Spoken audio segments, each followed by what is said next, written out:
அனைவருக்கும் வணக்கம். நம்ம சேனலில் Nifty, bank Nifty, fin Nifty, mid cap போன்ற வகைகளுக்கான சப்போர்ட் அண்ட் ரெசிஸ்டன்ஸும் இன்ட்ராடேல மார்க்கெட் எப்படிலாம் ட்ரேட் ஆகிறதுக்கான வாய்ப்புகள் இருக்குது அப்படிங்கிறதையும் நம்ம வீடியோவை பதிவிட்டுக்கிட்டு இருக்கோம். நம்ம பதிவிடக்கூடிய தகவல்கள் நிறைய புதிய பிகினர்ஸ்க்கும் ஏற்கனவே ஷேர் மார்க்கெட்டில் ட்ரேட் பண்ணிகிட்டு இருக்கக்கூடிய நண்பர்களுக்கும் ரொம்ப உதவிகரமாக இருந்துகிட்டு இருக்குது. நம்ம நேற்றைய தினம் என்ன தகவல் சொல்லியிருந்தோம், இன்றைய தினம் மார்க்கெட் எப்படி ட்ரேட் ஆனிச்சு, நாளைய தினம் எப்படி ட்ரேட் ஆகிறதுக்கான வாய்ப்புகள் இருக்குது அப்படிங்கிறதெல்லாம் இந்த வீடியோ மூலிமா பார்த்து தெரிஞ்சுக்கலாம் வாங்க. நம்ம நிஃப்டிக்கு நேற்று என்ன சொல்லியிருந்தோம் அப்படின்னா 26,000 அப்படிங்கிற லெவல் ஒரு சென்டிமெண்ட்டாக ஒரு ரெசிஸ்டன்ஸாக இருக்கும். ஏன்னா எவ்ரி 1000 பாயிண்ட் ஒரு ரெசிஸ்டன்ஸாக இருக்கும். அது ரெசிஸ்டன்ஸாக ரியாக்ட் ஆகிறதுக்கான வாய்ப்புகள் இருக்குது அப்படின்னு சொன்னால் எக்ஸாக்டாக 26,000 தான் மார்க்கெட் என்ன பண்ணியிருக்கு, ரெசிஸ்டன்ஸ் எடுத்துகிட்டு கீழே வந்திருக்கு.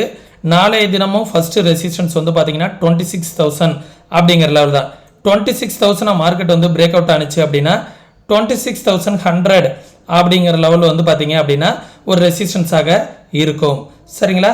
அதற்கும் மேலே வந்துச்சு அப்படின்னா 26,261 அப்படிங்கிற லெவல் ஒரு ரெசிஸ்டன்ஸாக இருக்கும். நிஃப்டியை பொறுத்த வரைக்கும் சப்போர்ட் இதே லெவல் தான்.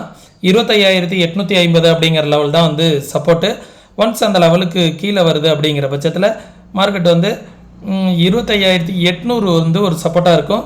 அதற்கு கீழே வருது அப்படிங்கிற பட்சத்தில் 25,567, அதற்கும் கீழே வருது அப்படிங்கிற பட்சத்தில் 25,398 அப்படிங்கிற லெவலில் ஒரு சப்போர்ட்டு. அதற்கும் கீழே வருது அப்படிங்கிற பட்சத்தில் 25,284 அப்படிங்கிற லெவல் நிஃப்டிக்கு ஒரு சப்போர்ட்டாக இருக்கும். நாளைய தினம் பேங்க் நிஃப்டியோட எக்ஸ்பீரி அப்படிங்கிறதுனால பேங்க் நிஃப்டியில் எது சப்போர்ட் அண்ட் ரெசிஸ்டன்ஸாக இருக்கும், ஓஐ டேட்டா என்ன சொல்ல வருது அப்படிங்கிறதையும் பார்த்துருவோம். எல்லாமே பார்த்தீங்க அப்படின்னா ரெசிஸ்டன்ஸ் ஜோனில் இருக்குது. Nifty, bank Nifty, fin Nifty, mid gap, Sensex எல்லாமே பார்த்தீங்க அப்படின்னா சென்செக்ஸ் கூட 85,000 ரெசிஸ்டன்ஸ் எடுத்திருக்கு. பேங்க் நிஃப்டியும் பார்த்தீங்கன்னா நம்ம சொன்ன ரெசிஸ்டன்ஸ் லெவலில் எந்த அளவுக்கு எக்ஸாக்டாக டச் பண்ணியிருக்கு அப்படிங்கிறத பாருங்கள். நேற்றுக்கு நம்ம சொல்லியிருந்தோம் 54,260 அப்படிங்கிற ஜோன் ரெசிஸ்டன்ஸாக இருக்குன்னு. எக்ஸாக்டாக அந்த ரேஞ்சில் தான் மார்க்கெட் ரிவர்சல் கொடுத்துருக்கு. ஓகே, நாளைய தினம் ஃபஸ்ட்டு ரெசிஸ்டன்ஸ் எதுவாக இருக்கும் அப்படின்னா 54,260, அதற்கும் மேலே வருது அப்படிங்கிற பட்சத்தில் 500 அப்படிங்கிற லெவல் ஒரு ரெசிஸ்டன்ஸாக இருக்கும். 54,500 அப்படிங்கிற லெவல் ஒரு ரெசிஸ்டன்ஸ் ஜோனு. மார்க்கெட் அதையும் பிரேக் பண்ணுது அப்படிங்கிற பட்சத்தில் 54,764 அப்படிங்கிற லெவல் ஒரு ரெசிஸ்டன்ஸு. சப்போர்ட் பார்த்தீங்க அப்படின்னா இன்றைக்கி இந்த டே லோ நாளைக்கு என்ன ஒரு ஃபஸ்ட்டு சப்போர்ட்டாக இருக்கும். 53,870 அப்படிங்கிற லெவல் ஒரு சப்போர்ட்டாக இருக்கும்.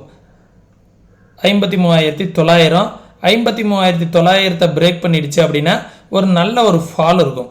அந்த ஃபால் 53,300 வரைக்கும் வருவதற்கான வாய்ப்புகள் இருக்கும். அதையும் பிரேக் பண்ணிடுச்சு அப்படின்னா 53,000 அப்படிங்கிற லெவல் வரைக்கும் வருவதற்கான வாய்ப்புகள் இருக்கும். ஓகே,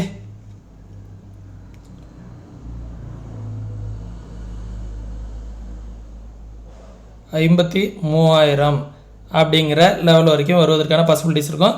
இந்த ட்ரெண்ட் லைனை பேங்க் நிஃப்டி டச் பண்ணிவிட்டு போகிறதுக்கான பாசிபிலிட்டிஸ் இருக்குது. ஓகே, மார்க்கெட் இந்த ட்ரெண்டை தான் ரொம்ப நாளாக ஃபாலோ பண்ணுச்சு. இந்த ட்ரெண்டை டச் பண்ணிவிட்டு தான் மார்க்கெட் மேலே போயிருக்கு. அகைன் இந்த ட்ரெண்டை அப்படி டச் பண்ணிவிட்டு இப்படி மேலே போகிறதுக்கான வாய்ப்புகள் இருக்கும் அப்படிங்கிறத பேங்க் நிஃப்டியில் எதிர்பார்க்குறோம். பேங்க் நிஃப்டியோட ஓஐ டேட்டா என்ன சொல்ல வருது அப்படிங்கிறத பார்த்துருவோம். பேங்க் நிஃப்டியில் 54,000 அப்படிங்கிற லெவல், 54,900 பேங்க் நிஃப்டி ஒரு நிமிஷம் 54,000 அப்படிங்கிற லெவலில் கால் அண்டு புட்டு ரெண்டு சைடும் ஈக்குவல் ஒய் டேட்டா இருக்குது. 54,000 அப்படிங்கிற லெவலில் 54,100 சின்னதாக ரெசிஸ்டன்ஸ் இருக்குது. ரெண்டு பக்கமே மார்க்கெட் ஒரு வைலண்ட்டான மூமெண்ட் வரலாம் அப்படிங்கிறதுனால எங்கேயுமே பெருசாக ஒய் டேட்டா பில்ட் ஆகலை. ஒன்ஸ் மார்க்கெட் மூமெண்ட் வந்துச்சு அப்படின்னா ஒரு பிக் மூமெண்ட் வரதுக்கான வாய்ப்புகளும் இருக்குது. டவுன் சைடு வந்தாலும் ஒரு பெரிய ஃபாலோ ஆகிறதுக்கான வாய்ப்புகள் இருக்குது. 53,000, 53,500 தான் சப்போர்ட் இருக்குது. 54,000 அப்படிங்கிற லெவலில் சப்போர்ட் அண்ட் ரெசிஸ்டன்ஸ் பில்ட் ஆகிருக்கு. ஓகேங்களா? சொல்லிக்கிற அளவுக்கு நியரஸ்ட்டாக எந்த ஓஐ டேட்டாவும் பக்கத்தில் இல்லை. அதனால் ஒரு வைலண்ட் மூமெண்ட் மந்த்லி எக்ஸ்பைரி அப்படிங்கிறதுனால ஒரு வைலண்ட் மூமெண்ட் இருப்பதற்கான வாய்ப்புகள் இருக்குது. அப்படிங்கிறதுனால ஓஐ டேட்டா பெருசாக பில்ட் ஆகலை. ஓகே, இன்றைக்கி ஃபின் நிஃப்டியோட எக்ஸ்பைரி நம்ம நேற்றுக்கே சொல்லியிருந்தோம் 25,000 அப்படிங்கிற லெவல் ஒரு ரவுண்டு ஃபிகர் ஒரு ரெசிஸ்டன்ஸாக இருக்கும். எக்ஸாக்டாக மார்க்கெட் நம்ம ரெசிஸ்டன்ஸ் ஜோனை பிரேக் பண்ணி ஒரு க்ளோஸ் கூட வைக்கல. 24,977 அப்படிங்கிற லெவலில் தான் மார்க்கெட் ரெசிஸ்டன்ஸாக எடுத்திருக்கு. சரிங்களா. ஒன்ஸ் அந்த லெவலில் மார்க்கெட் பிரேக் அவுட் ஆனால் 25,200 அப்படிங்கிற லெவல் வந்து ஒரு ரெசிஸ்டன்ஸ். அதற்கு மேலே வந்துச்சு அப்படின்னா 25,560 அப்படிங்கிற லெவல் வந்து ஒரு ரெசிஸ்டன்ஸாக இருக்கும். சப்போர்ட் வந்து பார்த்தீங்க அப்படின்னா இந்த லெவல் வந்து ஒரு சப்போர்ட்டாக இருக்கும். 24,850 அப்படிங்கிற லெவல் வந்து ஒரு சப்போர்ட்டாக இருக்கும். அதற்கும் கீழே வருது அப்படிங்கிற பட்சத்தில் 24,700 அப்படிங்கிற லெவல் வந்து ஒரு சப்போர்ட்டாக இருக்கும். அதற்கும் கீழே வருது அப்படிங்கிற பட்சத்தில் இந்த லெவல் வந்து ஒரு சப்போர்ட்டாக இருக்கும்.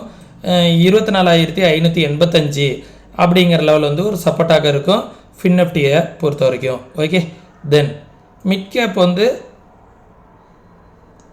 அகைன் வந்து இந்த ரெசிஸ்டன்ஸ் ஜோனை வந்து ரெசிஸ்டன்ஸ் எடுக்கிறதுக்காக வேண்டி போயிட்டுருக்கு.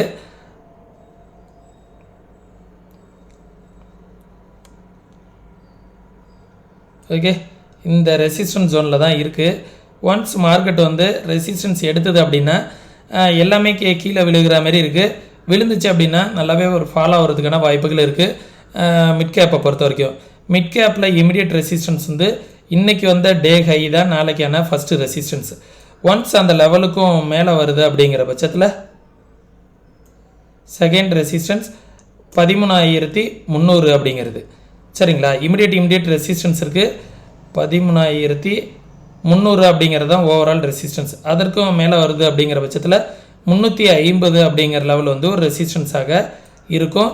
அதற்கும் மேலே வருது அப்படிங்கிற பட்சத்தில் 13,400 அப்படிங்கிற லெவல் வந்து ஒரு ரெசிஸ்டன்ஸு. சப்போர்ட் வந்து பார்த்திங்க அப்படின்னா இந்த லெவல் வந்து ஒரு சப்போர்ட்டாக இருக்கும். 13,240 அப்படிங்கிற லெவல் வந்து ஒரு சப்போர்ட்டாக இருக்கும். அதற்கும் கீழே வருது அப்படிங்கிற பட்சத்தில் 13,173 அப்படிங்கிறது ஒரு சப்போர்ட்டாக இருக்கும். சரிங்களா, அதற்கும் கீழே வருது அப்படிங்கிற பட்சத்தில் 13,200 வந்து ஒரு சப்போர்ட்டு. அதற்கும் கீழே வந்துச்சு அப்படின்னா 13,168 அப்படிங்கிற இந்த லெவல் வந்து ஒரு சப்போர்ட்டாக இருக்கும். அப்படி இல்லைன்னா இந்த லெவல் கூட வச்சுக்கலாம். 13,140 அப்படிங்கிற லெவல் வந்து ஒரு சப்போர்ட்டாக இருக்கும். இது மிட் கேப்புக்கான லெவல்ஸு. இதை எல்லாத்தையுமே பார்த்துக்கோங்க. நாளைக்கு பேங்க் நிஃப்டியும் நிஃப்டிலையும் ஒரு வைலண்ட் மூவ்மெண்ட் இருப்பதற்கான வாய்ப்புகள் இருக்குது. ஏன்னா மந்த்லி எக்ஸ்பைரியில் இருக்குது. மந்த்லி எக்ஸ்பைரியில் இருப்பதுனால ஒரு வைலண்ட்டான மூவ்மெண்ட் வரும். சேஃபாக வந்து ட்ரேட் பண்ணுங்கள். சின்ன ப்ரீமியம்லாம் வந்து 10 ரூபா இருக்கிற ப்ரீமியம்லாம் 100 ரூபா போகிறதுக்கான வாய்ப்புகள் இருக்கும். 100 ரூபா ப்ரீமியம்லாம் வந்து 10 ரூபா ஆகிறதுக்கான வாய்ப்புகள் இருக்கும். அதனால் ரொம்ப சேஃபாக வந்து ட்ரேட் பண்ணுங்கள். இது என்னோடய பர்சனல் அட்வைஸு. நம்ம வீடியோ வந்து உங்களுக்கு யூஸ்ஃபுல்லாக இருக்கும்னு நினைக்கிறேன். நம்ம வீடியோ யூஸ்ஃபுல்லாக இருந்துச்சுன்னா உங்களுடைய நண்பர்களுக்கு மறக்காமல் ஷேர் பண்ணி விடுங்க. நம்ம ஸ்விங் ட்ரேடிங் கோர்சஸ் வந்து ஜாயின் பண்ணணும் அப்படின்னு நினச்சிங்க அப்படின்னா வாட்ஸ்அப் சேனலுக்கான லிங்க் வந்து டிஸ்கிரிப்ஷனில் கொடுத்துருக்கேன். ஜாயின் பண்ணிக்கோங்க. உங்களுடைய ஃப்ரெண்ட்ஸுங்களுக்கும் ஷேர் பண்ணி விடுங்க. அதே நேரத்தில் மார்க்கெட்டை நீங்களும் இதே போல் ப்ராப்பராக வந்து கற்றுக்கணும், யாரோட உதவி இல்லாமல் ட்ரேட் பண்ணணும் அப்படின்னு நினச்சிங்க அப்படின்னா கற்றுக்கிட்டு ட்ரேட் பண்ணுங்கள். கற்றுக்கணுன்னு விருப்பம் உள்ளவங்க வாட்ஸ்அப்புக்கான நம்பர் வந்து டிஸ்கிரிப்ஷனில் கொடுத்துருக்கேன். கற்றுக்கணுன்னு விருப்பம் இருக்கிறவங்க டெக்ஸ்ட் பண்ணுங்கள், கால் பண்ண வேணாம். அதே நேரத்தில் ஸ்விங் ட்ரேடிங் கோர்சஸாக இருக்கும். அது எல்லாமே இன்னும் ஒரு சில கோர்சஸ்லாம் ஃப்ரீயாக வந்து உங்களுக்காக டீச் பண்ண போகிறோம். நான் என்ன மாதிரியான இன்ட்ராடே ஸ்ட்ராட்டஜி வந்து யூஸ் பண்ணுறேன் அப்படிங்கிறதுக்கான அந்த டெக்னிக்கையும் வந்து ஃப்ரீயாக சொல்லித்தரலாம் அப்படிங்கிற மாதிரி பிளான் பண்ணியிருக்கேன். அதெல்லாம் தெரிஞ்சுக்கணும் அப்படின்னா நம்மளோட ரெஃபரலில் ஃப்ரீ டிமெண்ட் அக்கௌண்ட் ஓப்பன் பண்ணிவிட்டு நான் 2 டிமெண்ட் அக்கௌண்ட்டு லிங்க் வந்து டிஸ்கிரிப்ஷனில் கொடுத்துருக்கேன். விருப்பம் இருக்கக்கூடியவங்க மட்டும், கட்டாயம்லாம் கிடையாது, விருப்பம் இருக்கக்கூடியவங்க டிமெண்ட் அக்கௌண்ட் ஓப்பன் பண்ணிவிட்டு உங்களோட ரெஃபரல் ஐடி, உங்களோட கிளைண்ட் ஐடியை வந்து எனக்கு வாட்ஸ்அப்பில் மெசேஜ் பண்ணுங்கள். உங்களுக்கு நான் குரூப்பில் ஆட் பண்ணுறேன். உங்களுக்கு தனிப்பட்ட முறையில் ஒரு சில விஷயங்கள்லாம் சொல்லித்தரேன். சரிங்களா, விருப்பம் இருந்தனால மட்டும் அக்கௌண்ட் ஓப்பன் பண்ணிக்கோங்க. எந்தவித கட்டாயமும் கிடையாது. நீங்கள் இன்வெஸ்ட்மெண்ட் பண்ணுறதுக்கு முன்னாடி உங்களோட ஃபினான்ஷியல் அட்வைசர்கிட்ட கன்சல்ட் பண்ணிக்கோங்க. நான் சொல்லக்கூடிய தகவல்கள் அனைத்துமே அப்படியே நடக்கணுங்கிற அவசியம் கிடையாது. நான் சொல்லக்கூடிய தகவல்கள் அனைத்துமே வந்து என்னோட வியூ தான். நீங்களும் வந்து மார்க்கெட்டை வந்து ப்ராப்பராக அனலைஸ் பண்ணிவிட்டு உங்களுக்கு விருப்பமாக இருக்குது அப்படிங்கிற பட்சத்தில் நீங்களும் வந்து அனலைஸ் பண்ணிவிட்டு உங்களோட ஃபினான்ஷியல் அட்வைசர்கிட்ட கன்சல்ட் பண்ணிவிட்டு இன்வெஸ்ட்மெண்ட் பண்ணுறதுக்கு முன்னாடி அவங்கள்ட்ட கன்சல்ட் பண்ணிக்கோங்க. ஆப்ஷன் ட்ரேட் பண்ணுற மாதிரி இருந்தீங்கன்னா ஒரு 1 or 2 month வந்து பேப்பர் ட்ரேட் பண்ணி பாருங்கள். பேப்பர் ட்ரேட் பண்ணி பார்த்துட்டு கன்சிஸ்டண்ட்டாக உங்களால் ப்ராஃபிட் பண்ண முடிஞ்சால் மட்டும் ரியல் ட்ரேடுக்குள்ளார வாங்க. ஓகே, மீண்டும் இன்னொரு இது போன்ற பயனுள்ள வீடியோவில் சந்திக்கும் வரை தொடர்ந்து இணைந்திருங்கள். நன்றி, வணக்கம்.